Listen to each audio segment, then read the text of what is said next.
આણંદ ખાતે જિલ્લા કક્ષાનો મેગા જોબ ફેર યોજાયો। જિલ્લા રોજગાર કચેરી આણંદ દ્વારા Saint Stephen Institute of Business Management and Technology Anand ખાતે જિલ્લા કક્ષાનો મેગા જોબ ફેર રોજગાર અને એપ્રેન્ટિસ ભરતી મેળો આણંદના સાંસદ સભ્ય શ્રી મિતેશભાઈ પટેલ અને જિલ્લા કલેક્ટર શ્રી પ્રવીણ ચૌધરીની વિશેષ ઉપસ્થિતિમાં પ્રારંભ કરવામાં આવ્યો હતો। સાંસદ સભ્ય શ્રી મિતેશભાઈ પટેલે જણાવ્યું હતું કે દેશના પ્રધાનમંત્રી શ્રી નરેન્દ્રભાઈ મોદી દ્વારા દેશના યુવાનો માટે વિવિધ યોજનાઓ અમલમાં મૂકવામાં આવી છે। દેશના યુવાનો વિકસિત ભારત બનાવવામાં પોતાનું યોગદાન આપે અને પોતાનું કૌશલ્ય આવડત દેશ માટે વાપરે તે જરૂરી છે તેમ જણાવી ગુજરાતમાં અને આણંદમાં પણ વિવિધ ઔદ્યોગિક એકમોમાં યુવાનોને રોજગારીની તકો ઉપલબ્ધ છે। ત્યારે આજે યોજાયેલ મેગા જોબ ફેરમાં કંપનીઓના નોકરીદાતાઓ યુવાનોને યોગ્ય તક આપવા માટે ઉપસ્થિત છે તેનો લાભ લેવા તેમણે જણાવ્યું હતું।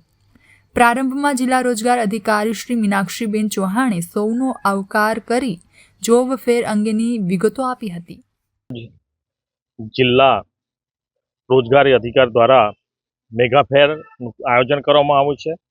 31 કંપનીના પ્રતિનિધિત્વ આજે આ ફેરમાં આવેલા છે અને 1400થી વધુ જે કેન્ડિડેટ છે જેમને જોબની જરૂર છે એ લોકો પોતે આવ્યા છે અને જે રીતનો મેગા ફેરનું આયોજન કરવામાં આવ્યું છે ખૂબ મોટી સંખ્યામાં મેં જોયું અને આની સાથે આપણા જિલ્લાના કલેક્ટર શ્રી આદરણીય પ્રવીણભાઈ પણ હાજર રહેલા છે। આ આયોજનથી જે કેન્ડિડેટ્સને જોબ જોવે છે એમને અહીંયા ને અહીંયા એમને લેટર પણ ઓફર થઈ જશે, એમને જોબ પણ મળી જશે અને 31 કંપનીઓથી વધુ કંપનીઓ આવતા જોબ ફેરમાં આવે એ રીતના પ્રયત્ન કરવામાં આવે છે।